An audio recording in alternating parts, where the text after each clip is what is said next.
Assalamualaikum semua rekan-rekanku yang tercinta dari Sabang hingga Merauke.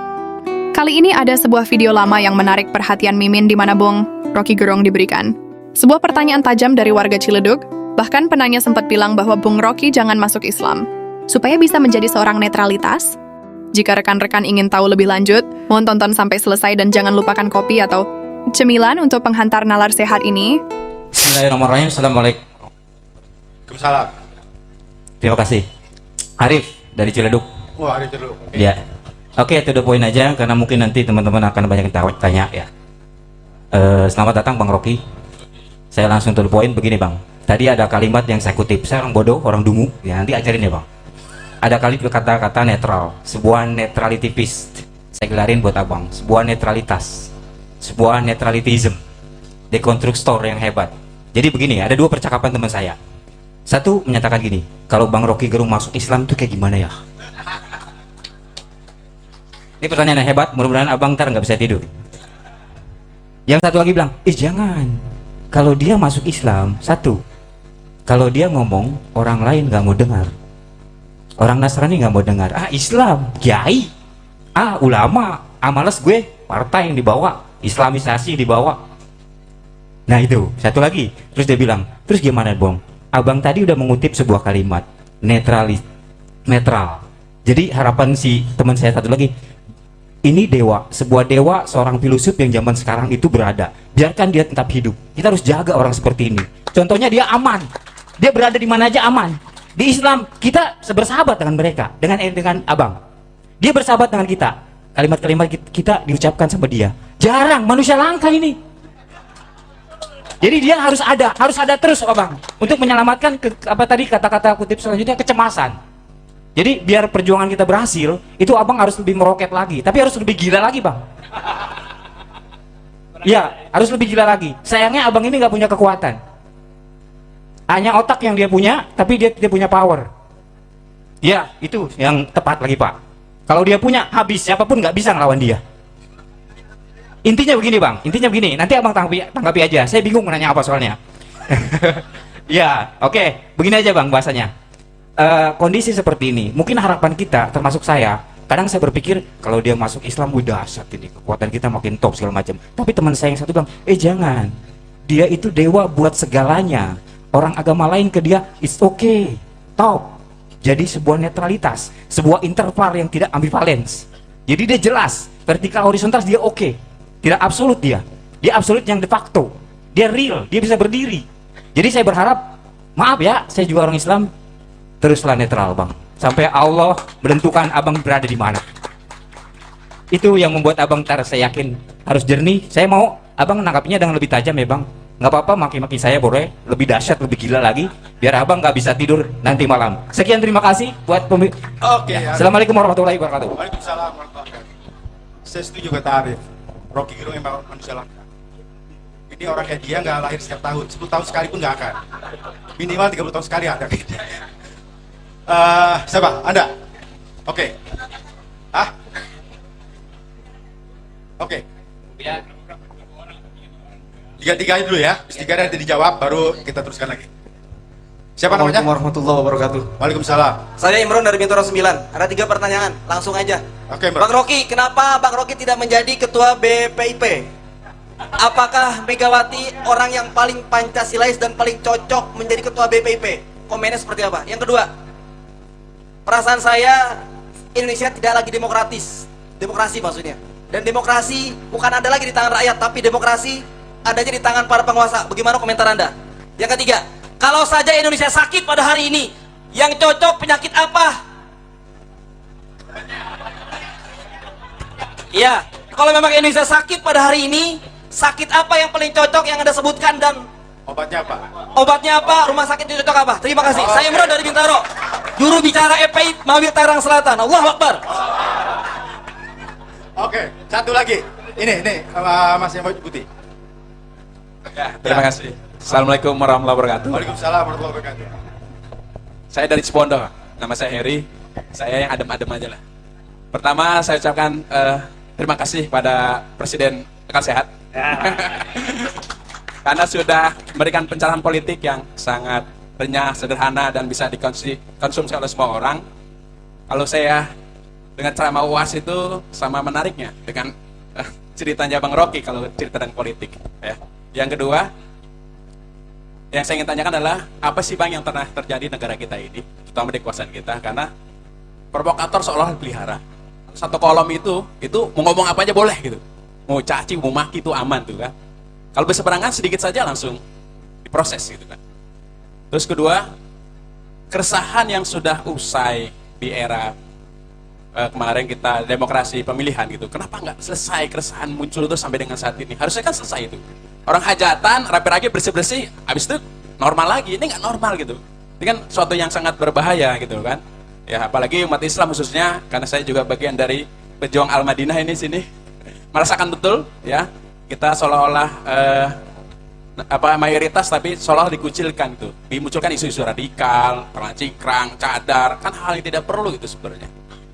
Terus satu lagi Bang, nih saya mau tanya sebenarnya, Abang sebenarnya setuju nggak sih sebenarnya hasil putusan KB kemarin terhadap pandangan Pak Jokowi? Jujur aja Bang. Itu aja, terima kasih. Assalamualaikum warahmatullahi wabarakatuh. Waalaikumsalam warahmatullahi wabarakatuh. Ya, silakan. Oke, pelan-pelan ya. Ingetin apa yang belum dijawab. Soal agama tuh. Selalu hal itu ditanyakan tuh, tapi dia udah menduga jawaban saya. Karena itu dia udah atas itu. Saya belajar Islam, filsafat Islam itu 4 semester dengan Profesor Harun Nasution di IAIN dulu. Jadi saya ngerti itu. Saya belajar hukum Islam di Fakultas Hukum Universitas Indonesia. Ya 4 semester juga, jadi ngerti lah itu. Jadi saya bisa bicara dengan teman-teman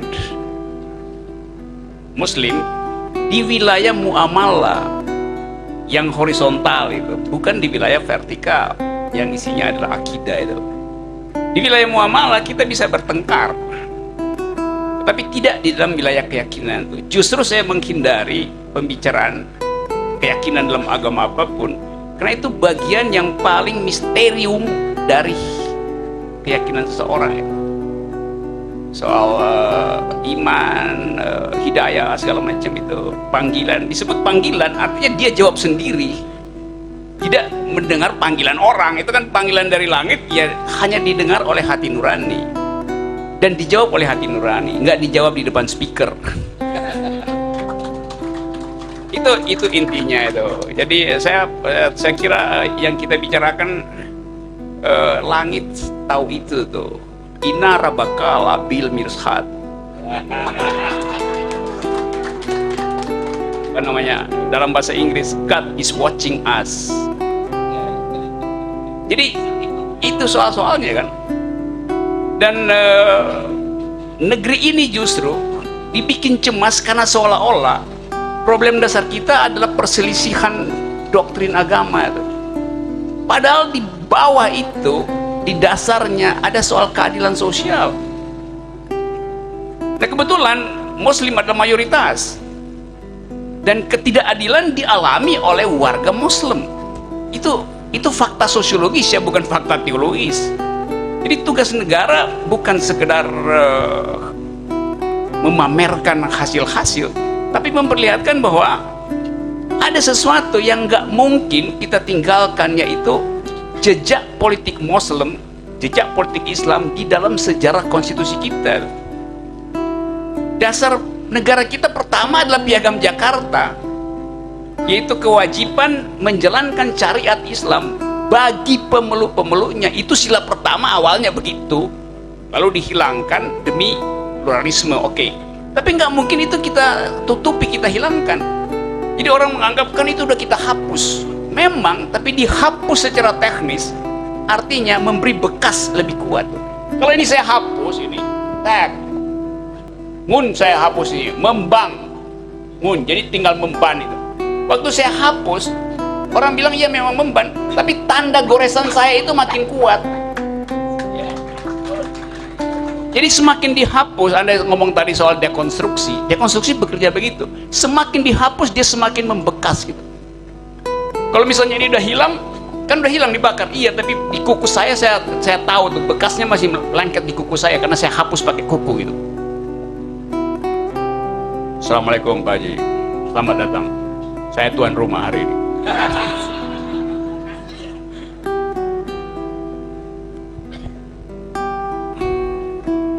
Jadi itu soalnya tuh.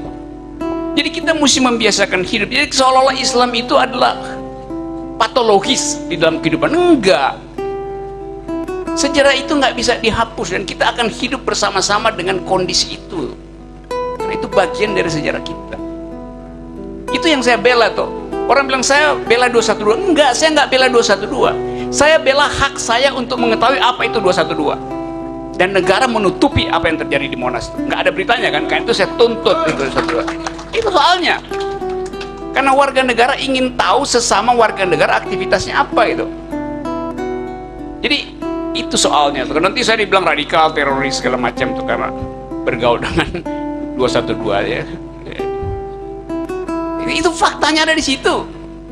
Dan dihalangi 212 mengucapkan ekspresi nggak boleh yang benar aja. Tidak disediakan peralatan publik di mana seluruh Indonesia bisa menatap perjuangan demokrasi di Monas. Karena itu saya bilang dulu Monas itu adalah monumen akal sehat. Monas. Iya, itu. Karena itu soalnya ada Habib Rizik nggak bisa pulang-pulang. Saya nggak bilang Habib Rizik sebagai tokoh FPI, tapi sebagai warga negara yang punya paspor yang tidak bisa diketahui lagi ngapain, apa masih walafiat atau lagi dibully oleh kan karena negara nggak mau ambil alih proses itu. Jadi pembiaran negara pada warga negara itu yang saya tentang itu. Karena Habib Rizik jadi orang terlantar tuh. Nah, orang yang terlantar di negeri orang setiap saat potensial untuk dibully, dianiaya oleh orang lain tanpa perlindungan negara. Karena negara seolah-olah menolak. Gimana coba? Gak bisa dong. Apapun agamanya itu tugasnya. Apalagi Habib Rizik datang dengan problem yang dimanipulasi seolah-olah itu politis. Sesuatu yang personal dibikin politik, yang politik dibikin personal itu. Tanpa ada kejelasan mau diapain itu kan. Sekarang saya nggak tahu. Saya bisa tahu dengan teman-teman yang pulang dari sana. Tapi negara resmi harus ucapkan perlindungan pada warga negara. Itu yang nggak dilakukan negara kan. Jadi saya salahkan negara. Nanti Habib Rizik pulang terjadi revolusi. Gawat amat negara berpikir semacam itu. Artinya ada potensi revolusi di Indonesia kalau begitu. Apa dasarnya? Ya karena negara gagal menghasilkan keadilan sosial. Kan logikanya begitu kan? Jadi itu soalnya tuh. Jadi kecemasan itu tuh. Tadi apa lagi? Pertanyaan berikutnya soal itu yang kedua tadi BPIP.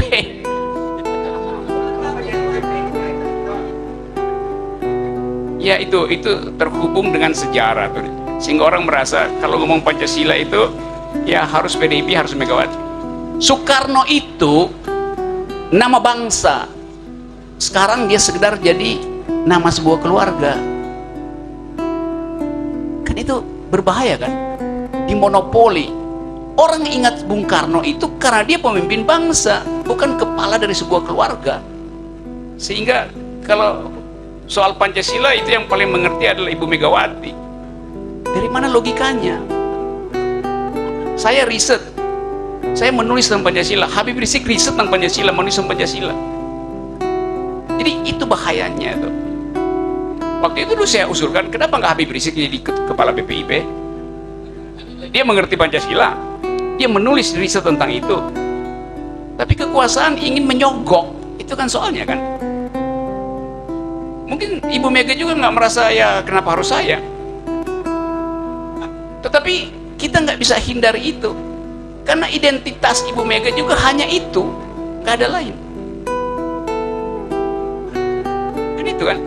Kan kita mau ingat, satu waktu kita akan ingat, kalau Presiden Jokowi misalnya udah lengser 2024, kita mau ingat Jokowi itu kita akan ingat sebagai apa? Bung Karno kita ingat sebagai pemersatu bangsa, oke. Setelah itu dia jadi otoriter, karena mengangkat diri sebagai presiden seumur hidup. Nah itu kita tentang itu. Tapi fakta dia mempersatukan bangsa di awal kemerdekaan. Jadi boleh disebut oke, Bung Karno menanamkan kebanggaan berbangsa. Satu poin. Soal Bung Karno ada Pak Harto. Pak Harto akan diingat sebagai bapak infrastruktur karena dia yang bikin.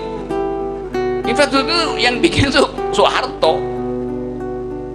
uang minyak. Belakangan, awal-awal Pak Harto itu demokratis banget, awal Orde Baru.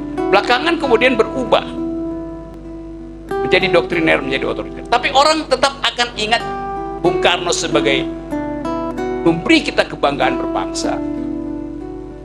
Inggris kita linggis, Amerika kita setrika. Mana dadaku ini? Walaupun itu slogan, tapi orang merasa iya, hebat dia. Kalau kemudian memburuk karena jadi otoriter, tapi tetap ada ingatan terhadap Bung Karno. Ingatan terhadap Soeharto juga ada karena infrastruktur dibangun. Ekonomi tumbuh sampai 7-8% itu. Jadi ada ingatan. Lalu diganti oleh Habibie. Habibie ada legacy. Habibie yang mulai slogan 4.0 yang sekarang 4.0. High tech. Pada waktu itu saya kritik. Karena Habibie menghabiskan APBN hanya untuk industri strategis yang pada waktu itu terlalu besar banyak. Tapi oke, orang ingat Habibie mengerti teknologi dan orang yang memindahkan ilusi tentang teknologi tinggi membuktikan bahwa Indonesia bisa bikin pesawat terbang. Jadi orang ingat high tech pada Habibie, ada jejaknya di sini. Lalu diganti Gus Dur. Orang akan ingat Gus Dur sebagai bapak kebebasan pluralisme. Habibie juga diingat sebagai bapak kebebasan pers karena beliau yang buka duluan. Tapi pada Gus Dur lah kita percaya pada kesetaraan warga negara. Gus Dur mengajarkan pluralisme sekaligus kesetaraan warga negara. Lalu Ibu Megawati akan dikenang apa? Ya sebagai anak Bung Karno, cuman itu kenangannya. Itu soalnya. Lalu pindah ke SBY. SBY akan diingat sebagai presiden yang tidak pernah memenjarakan lawan politik.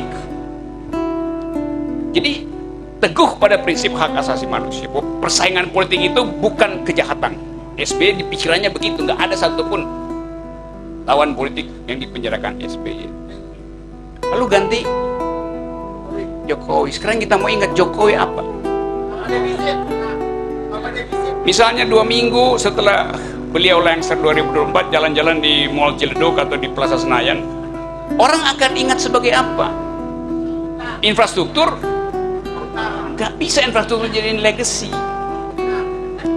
Tukang utang segala macam. Jadi apa? Kita mesti pikirkan kan? Apa yang akan kita jadikan slogan supaya orang akan ingat Pak Jokowi itu presiden Indonesia diingat sebagai apa? Sebagai bapak infrastruktur nggak mungkin. Sama satu bangsa udah Bung Karno. Foto udah nggak jadi pindah ntar. Ya mungkin kalau beliau jalan orang akan wah Pinocchio lewat. Kan nggak enak kan bagi kita kan, terutama luar. Tapi itu faktanya. Itu keadaannya begitu, bukan kita menghina atau itu yang akan terjadi. Kan itu perkaranya begitu sebetulnya. Jadi soal itu tadi BPIP ya oke. Kalau saya dipilih jadi ketua BPIP, saya akan bubarkan lembaga itu. Karena namanya udah keliru, Badan Pembinaan Ideologi Pancasila. Saya terangkan dulu bahwa Pancasila itu bukan ideologi. Di mana ada dokumen yang mengatakan Pancasila ideologi? Nggak ada. Tapi Pak Jokowi bilang itu ideologi. Yang mana dokumennya? Anda bikin sendiri. Bung Karno bilang itu adalah philosophical groundslah, dasar filsafat. Oke. Dari negara. Negara harus punya pandangan hidup. Harto bilang itu asas, bahkan disebut asas tunggal. Jadi kata ideologi dari mana muncul? Ada Badan Pembinaan Ideologi Negara, BPIP, Badan Pembinaan Ideologi Pancasila. Ideologi itu punya orang, bukan negara. Nggak ada negara berideologi di dunia ini. Punya dasar, iya ada. Alasan untuk hidup. Ideologi itu sesuatu yang diyakini manusia individu karena dia hidup, dia punya masa depan. Dan ideologi itu untuk membekas pada jiwa seseorang. Ideologi termasuk agama itu ada ideologi itu. Aspek sosial dari agama adalah ideologi, membekas masuk ke dalam psikologi. Apa negara punya jiwa? Negara itu barang mati, abstrak lagi, ngapain punya ideologi?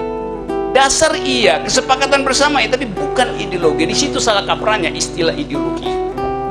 Ideologi hanya berlaku pada individu yang hidup, bukan pada negara.